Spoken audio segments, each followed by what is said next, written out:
Call this meeting to order, meeting of Finance and Administration Committee from, for LAVTA, Livermore and Middle Valley Transit Authority.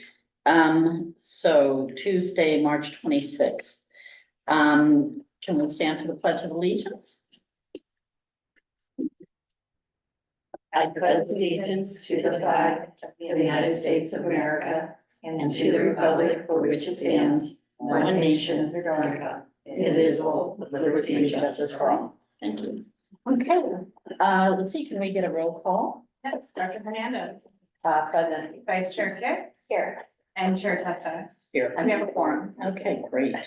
Let's see, meeting open to the public. Do we have any public that would like to speak? I guess that's a no. No, we Okay. cannot. Then we'll move on And we didn't to, get anything via email.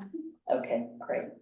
Then we'll move on to, item 4, minutes. And before we make a motion, I would like to just ask that we add to the, minutes, just a comment on item 6. While I voted in support, I did make very clear that I had concerns and that's not reflected. So I'd like to have the minutes reflect that Testa expressed concerns given the length of the current contract with, or the contract with Mays and Associates. So given that, can I get a motion to approve the minutes? I'll go ahead and move I've moved to, motion to move the minutes. I second. With that amendment, thank you. Okay. So all in favor? Aye. Aye. And opposed, so motion carries. Okay, then we move on to treasurer's report. All right, good afternoon. So before you is the February 2024 Treasurer's Report. We're still doing really well in terms of our cash flow. And in terms of expenses, we're at 57% for the year. So we are still kind of under where we are mapped on the budget. And our revenues are at 54.2% because they are taking their time coming in. However, we have a healthy cash flow and reserve balance, so we're fine in terms of cash. Great. Any questions? Or comments? Okay, then, can I get a motion to approve? A second. Okay, we have a motion and a second. All in favor? Right. Aye. No opposed, so motion carries. Thank you. Then we have item 6, approval of resolution for staff. Okay, so that, I'm gonna turn this over to Jennifer Yeamans. This is gonna be the Jennifer show for the rest of the meeting here today. okay. Sorry, this is TASJ RM2 and RM3. And Jennifer's welcome to do Mara's it. the opening. Oh, sorry, my apologies. No worries. So we are in budget season. Staff has been working diligently on the budget, and in order to complete said budget, we have to put in a claim for our TDA, STA, RM2, and RM3 funds. In order to do that, we have to show that we got board approval to do that, that we're not just asking for money. These funds will make up roughly 60 to 70% of our operating budget, and a good chunk of our capital budget as well. These all come from MTC, and they basically tell us how much we're getting every year. The county determines how much they're expecting us to get in TDA. The state figures out how much we should be getting in STA, and then RM2 and RM2 is by legislation. RM2 are bridge toll funds, and then new this year we have RM3 funds, which are also bridge toll funds, and we will be getting about 900,000 for this next fiscal year from that funding source. So. Okay, great. So do we have any questions? Any comments? No. Okay, then can I get a motion to, I move approval? All right, motion and seconded, and all in favor? Aye. Aye. No opposed, so motion carries. And we'll move on to item 7. Now, Jeff. Now it's done. There we Yeah, go. well, and thank you, Tamara, because that was a very helpful introduction, because this item and the following item are sort of the same introductory material, because these are needed for us to advance our capital budget for next year.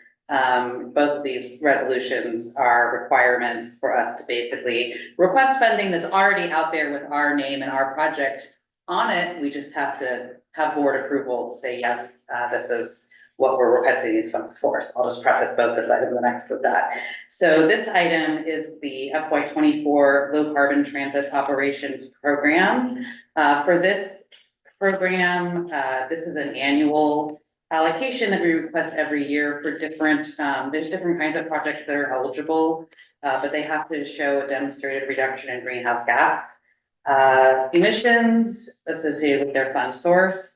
So, and generally they're available for operations projects that expand service, which I don't think is currently part of the budget we're having involvement with Wheels and Motions just having taken place, but also capital improvements related to zero emission bus infrastructure. And so the recommendation for this year's allocation is to begin basically rolling over accruing funds toward the construction of the Atlantis facility. I think the committee is aware of the need for the Atlantis facility construction in support of our zero emission fleet transition. So this resolution before you today just enables us to request this from Caltrans. The funding plan shown on page 2 of the staff report kind of shows how this line item, which is the $669,768, fits into the overall funding plan. So we still have a few more years to go of accruing the funds we'll need to get the project fully funded, but these funds will help. And after 4 years, we estimate we'll have accrued a little over $2 million for the project. So with that, staff is recommending the committee approve resolution 09/2024 and forward it to the board for approval so that we can request these funds from Caltrans. And I'd be happy to answer your questions about the low carbon transit operations program. Okay, fantastic. So any questions or comments? I have no questions. Okay, then can we get a motion? I'll move the book. A second? All right, motion first and second, and all in favor? Aye. Aye.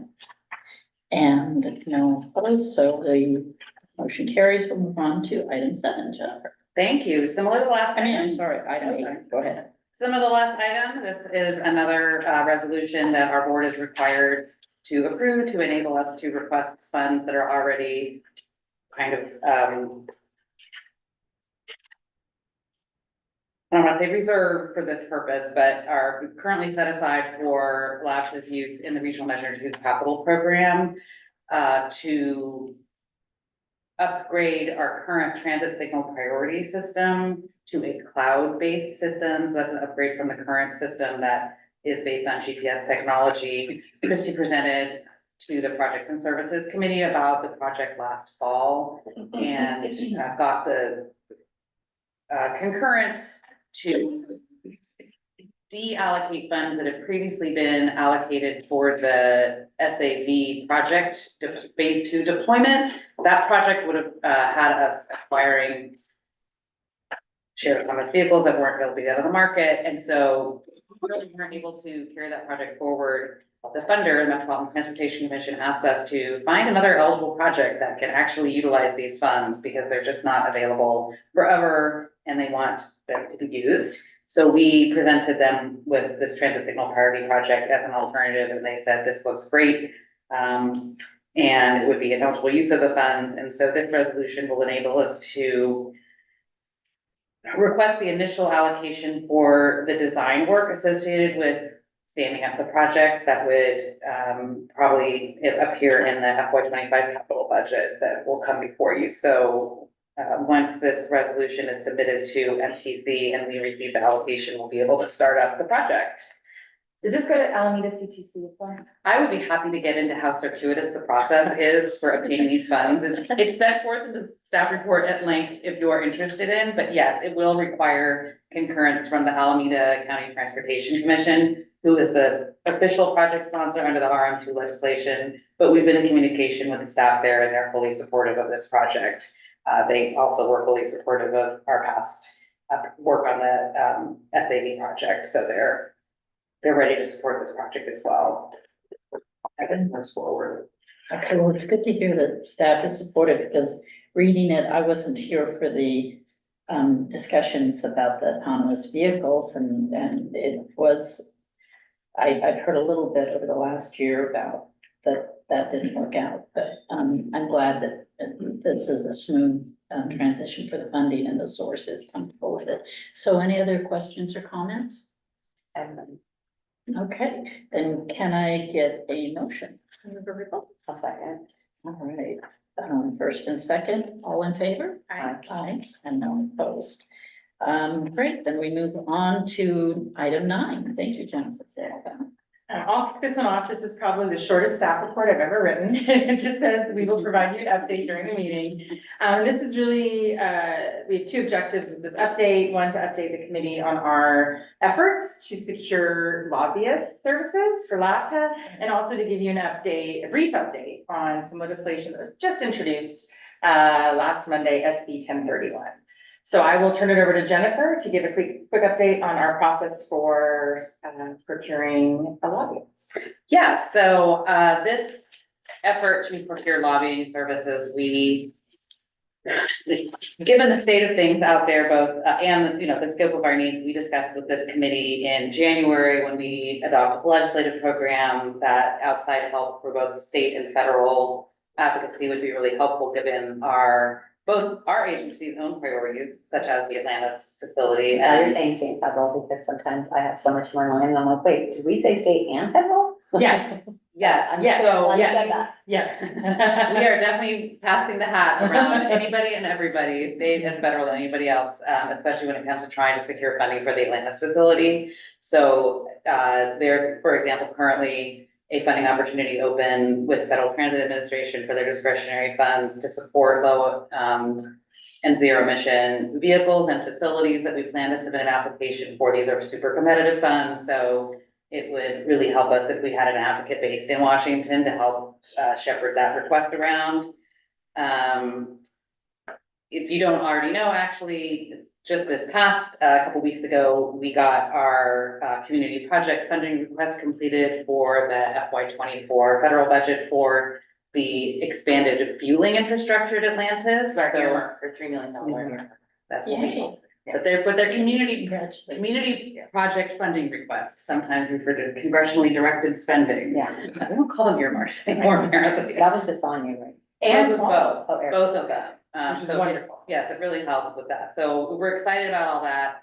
And there's still more to do in DC. Yeah, so like, once you get the approval, then do you have to go and do like the core boards and sit down and they kind of explain to you how you're actually gonna get that money?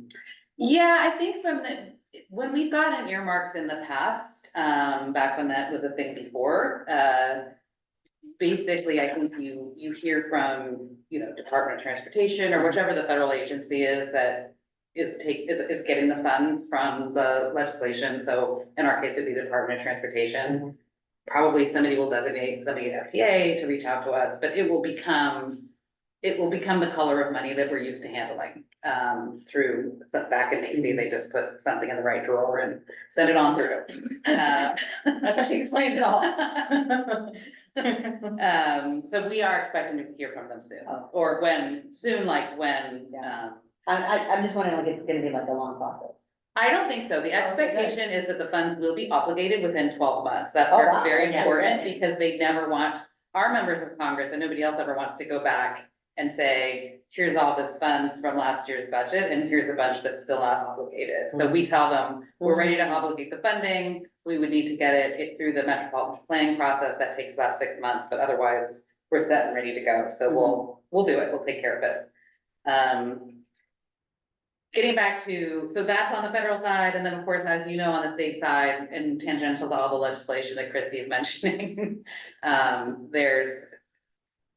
there's much work ahead between now and summertime, when bills will be finalized. And so getting back to just the solicitation process for the lobbyist services. So we because time was being of the essence, kind of went with a streamlined process where we reached out directly to folks that we kind of understood were experienced with the agencies and matters that were of interest to us, but not currently representing other people whose requests may be clearly in like direct conflict with ours, and sort of had a list of people we reached out to, but it was not a behind the screen process that we posted the opportunity to our website so that anybody would have the opportunity to find it and respond to it. So, and then we, in the interest of being flexible and budget conscious, made it optional whereby firms could propose to provide either state advocacy services or federal, or perhaps both.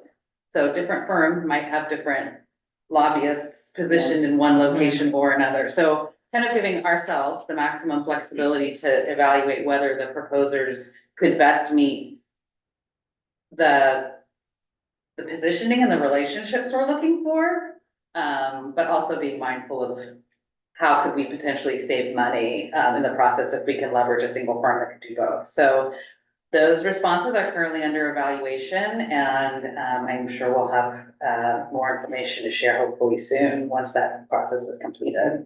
Do you feel like there are sufficient responses? Do you mean in terms of quantity, quality, or both? So I would say we did not get a large number of responses, but we weren't necessarily looking for a large number of responses. We were looking for somebody with the right qualifications who meets our budget requirements. And so to that end, I think certainly pathways forward.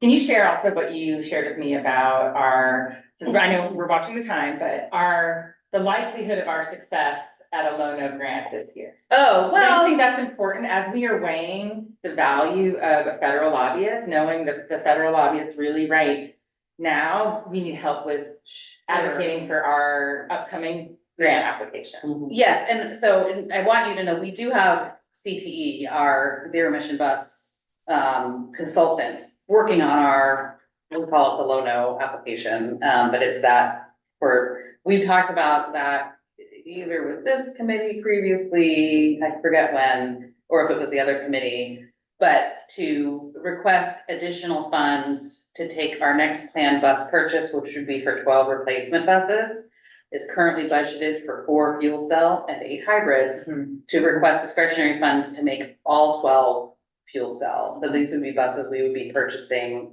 in the next 12 months or so.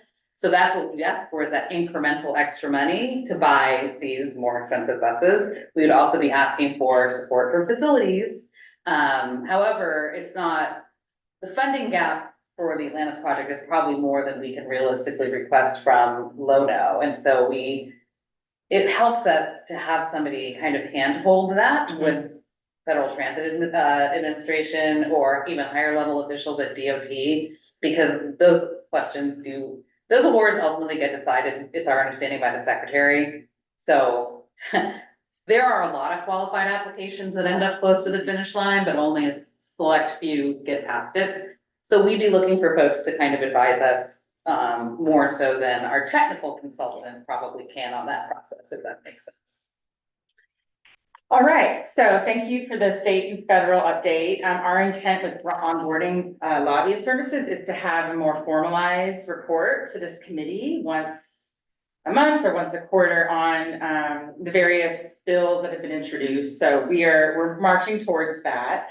But in the meantime, there has been a bill introduced. It's Senate Bill 1031.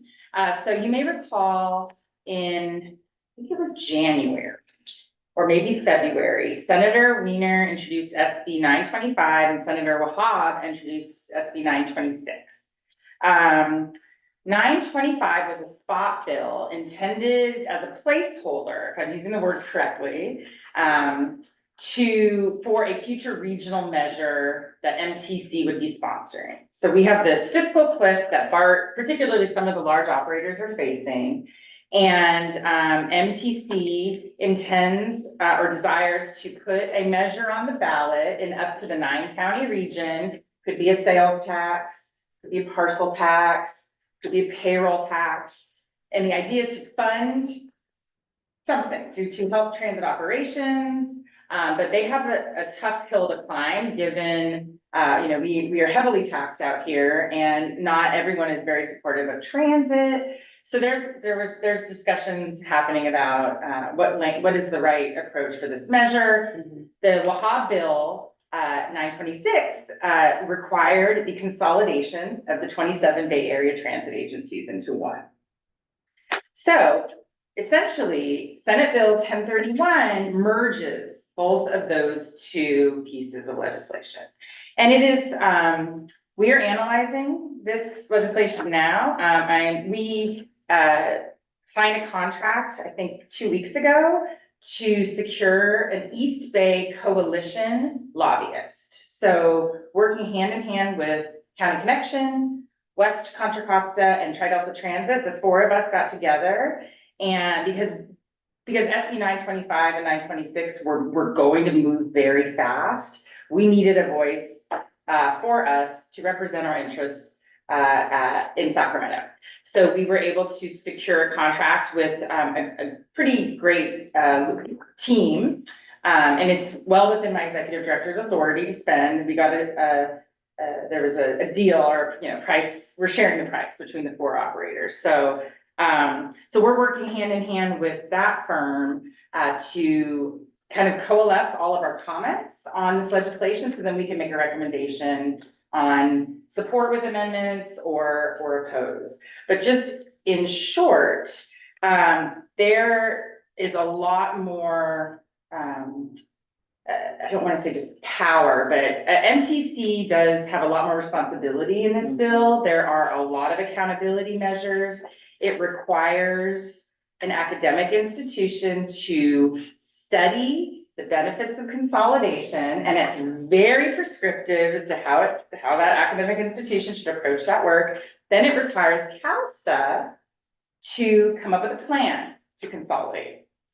And so it also proposes that any new revenue generated from the measure is allocated based on ridership, which means, for a suburban area like us, where we are pretty big sales tax generators out here, but we don't carry the lion's share of the ridership in the Bay Area. So that's a concern. The return to source is a concern. And so I just wanted to flag this for you. I'll have a more thorough update in my executive director's report on Monday. And so MTC, the commission, they are sponsoring this bill, but the commissioners still have a lot of questions. The commissioners were pretty clear at their meeting in December that they did not like the word consolidation. And so their meeting is tomorrow. I am going to be watching the comments, but and I was gonna reach out to you, Melissa, to see if you might be able to facilitate a meeting with Supervisor Miley, because he is on the commission. So Supervisor Miley was going to, had already had a side conversation to be able to have MTC involved with kind of like with Valley Link and that direction. I did ask him about it recently, and he said that he's just been so busy the last several months, but now is wanting to move forward. But it sounds like you want to have that included as well too. I would just love to meet him. And So my question is, does it, from what I'm hearing is, it doesn't really lay out where if this measure is approved, that they don't really have a layout of exactly where the funding will be going to. And I think that's the concern of many folks, whether they sit on FTC or they sit on other boards, is that show us exactly where that money is going to go, because it's a blank check, right? Yeah, and that's what I think the concern of our, you have to have a formula like that. Your transportation expenditure plan. Yeah, so that is not in here. And what is also, I think, gives us a lot of heartburn is the 75% of this bill sticks whether or not a regional measure actually passes the voters. So MTC would get a lot more control over regional network management, and the advocates have done an amazing job of, I think, if I can be frank, convincing our elected that the system is broken, that we don't work well together, that we don't have a good regional transportation option. And I think we do, the system, we didn't become 27 agencies overnight. There are disparate travel patterns. We do our best to connect at our hubs. It's not perfect, but when you don't have plentiful funding, you have to make choices about how you connect, how you schedule your service. So Anyway, we were watching closely, taking the temperature of the other transit agencies, many seem very concerned with what's in here. So, we will be watching closely and this will go to Senate Transportation Committee, April 23rd, and, Tax and Revenue, April 24th. And that's, so I may be up in Sacramento that day, or So maybe then which lobbyists would be working on this? this would be our coalition lobbyist, the one that we're sharing And then with. who did you have? That is Politico. With the So are sub, they are they in Sacramento? yeah, they are. And the sub, we have a sub, I'm gonna mispronounce the name, the acronym is SYASL, Shaw Yoder, I can't recall the So ASL. it's April 20. April 23rd Third is and- the, transportation Transportation and the other one is is tax. 24th, yep. And Glazier is the, chair of tax and, so that should be interesting to see. So I will bring you back more information, as it develops. And I'm happy to take any questions. This is, may or may not have, you may or may not have any information, but, Evan, Councilmember Branning was at a housing thing the other day, and, they were talking about new housing measures at state level, and a lot of those depend on access to transit. With suburban areas like ours potentially losing funding and ridership, how is that going to affect our ability to provide affordable housing with decreased access to transit? Because a lot of the fast tracking depends on being close enough to a qualified transit line. So I think maybe an unintended consequence, of So concern. I think this is like where Wiener and Wahab need to, where the agencies should reach out and say, listen, the bus is different, right? The bus system, at least in the Tri-Valley. AC Transit is completely different. AC Transit is, they're way bigger than we are. We're a smaller agency in the Tri-Valley. Our ridership consists of high school kids. Let's just be honest. And so I think that they need to be aware of that. They need to know that. And so it's important for, whether we write a letter explaining and working with the lobbyists to say, this is where LAVTA comes from. And this is our perspective on, SB 1031 and saying, this is what we need to be able to voice our opinions now. And you gotta start doing it like pretty soon before it goes to committees. Because they have to know that not everybody's created equal, meaning like AC Transit is so much bigger. You have Muni in San Francisco, you have us here in the Tri-Valley. So a lot of ridership in AC Transit is essential workers. Right, yeah, and I think that if this measure passes and it's based on ridership and we lose service, right? I mean, Your question, I just wrote down your comment, I'm gonna bring that, I have a meeting tomorrow to talk about this, and that's a great perspective. And I'll just share, we're unsure about how labor feels about this, because if this passes and there's some new money and you're consolidating all the agencies into one, the cost of service probably will go to the highest, the highest cost per hour, the agency with the highest cost per hour, right? San Francisco and AC Transit costs $100 more an hour than us. And that's based on fiscal 22 data. So without new money, with higher costs, then service degrades. And so I think that's a real concern as well. So we'll be reaching out to our friends in labor as appropriate to understand their position on this bill. So, any questions? It's a lot. I'm So much, I'm not quite, that so much unknown with it, obviously, and it is just, kind of a big step into a dark room, it feels.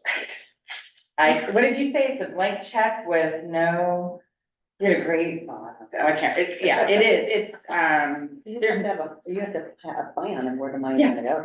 This isn't the first attempt at No. consolidation. No. No, this has been talked about many, many yeah, years. and studied. Does this, Yeah, it was studied. does this feel farther along than those other tries? I think this is the first time it's been introduced like this at the state level. Okay. I think we studied it, there's an effort in the North Bay operators to look, because like Petaluma and Santa Rosa, they all have their own systems, and you have your Sonoma County, and your Golden Gate, and Marin Transit, and we don't, if we had, you know, Dublin had their own system, and Pleasanton and Livermore might be a little different, but, anywho, the results of that effort are still underway. They haven't implemented anything, so, and I agree, the travel patterns in the Tri-Valley are unique to the Tri-Valley. We don't, I think a lot of people stay within our service area. I think we also have a lot of people teleworking, which really does impact our ability to get commuters on buses. There's only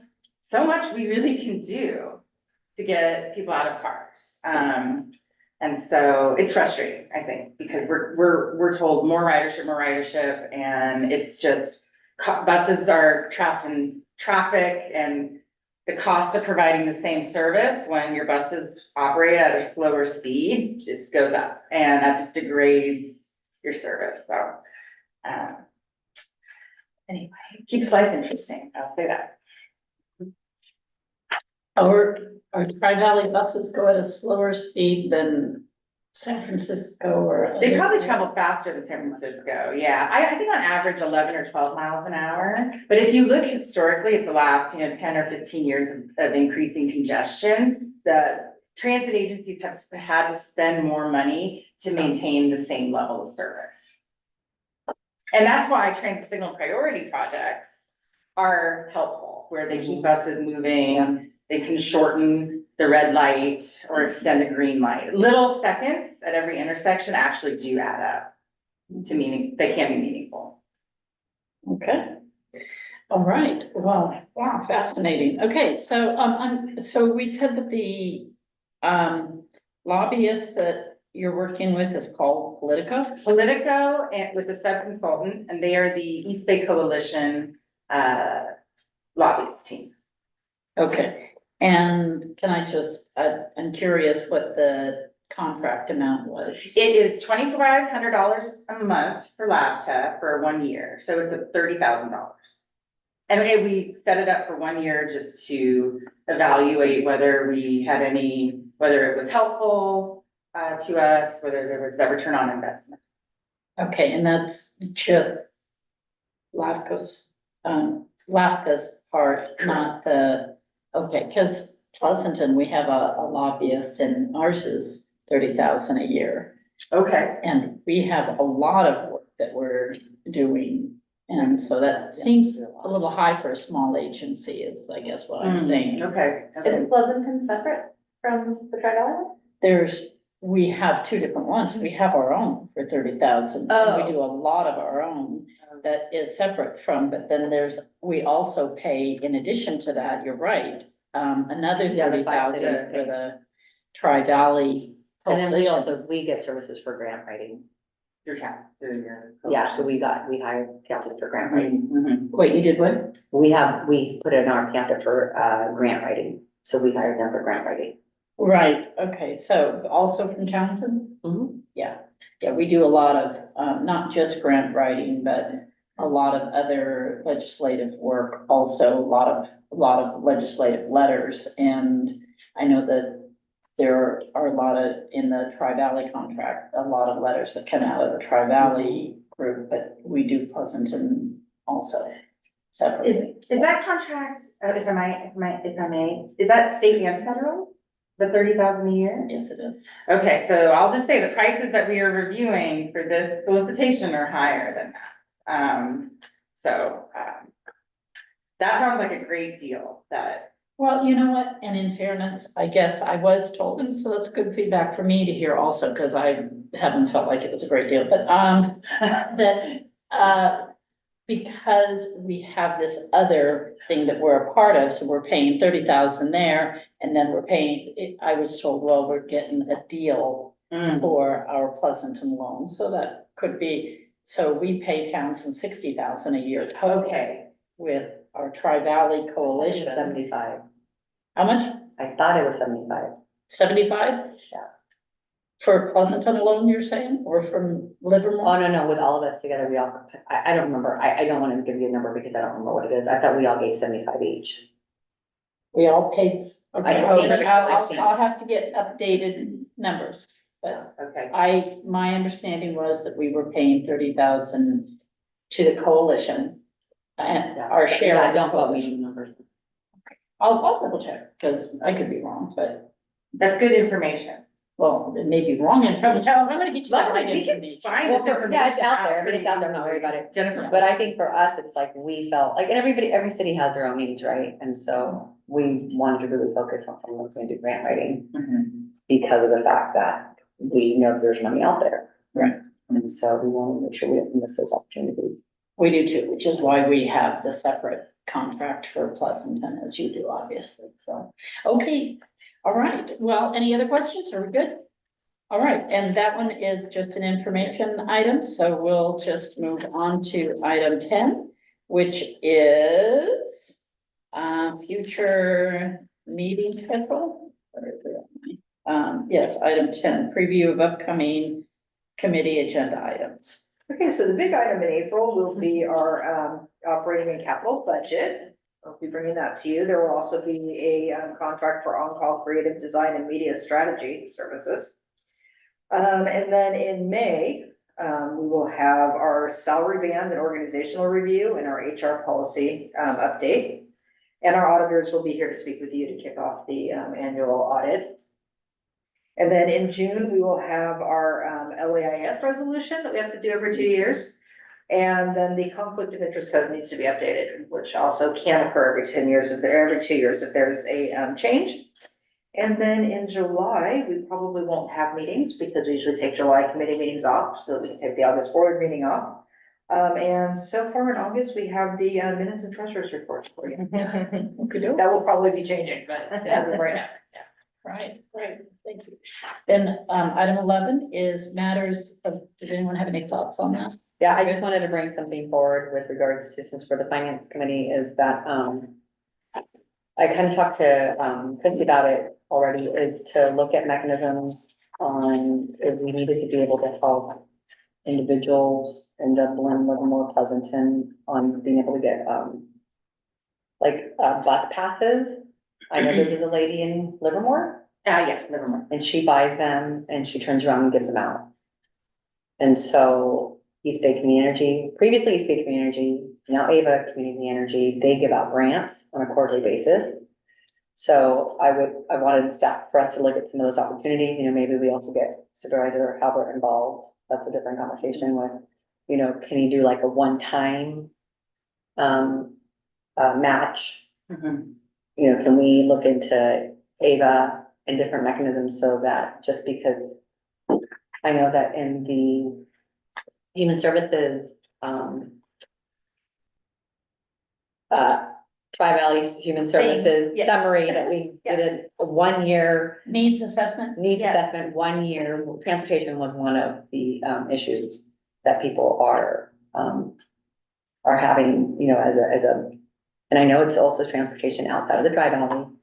Because if they have to go to go get a social security card or something like that, then transportation is a need. But I figured that we could help in that aspect as much as we can with at least in the Tri-Valley. To be able to see if we can get funding from other mechanisms, other ways, so that we could turn around and be able to give those nonprofits the vouchers. I agree, and the positive note is I got some thumbs up, yay, 20 minutes on the weekend, so good things. And it's like, oh, look, I saw a bus with people on it on a weekend, so That's good. that's good. We haven't had any complaints about the new bus stops in South Livermore, That's so. great. Yeah, so it's not all bad. No, it's good. Little by little, baby steps. We hope to have some ridership data for you on Monday. Okay. Okay, all right, then moving on to item 12, next meeting date scheduled for April 23rd. And if there's no further business, this meeting is adjourned and you are 1 minute past your hard stop. I did it before. What? That's, I know, You tricked me. no, I was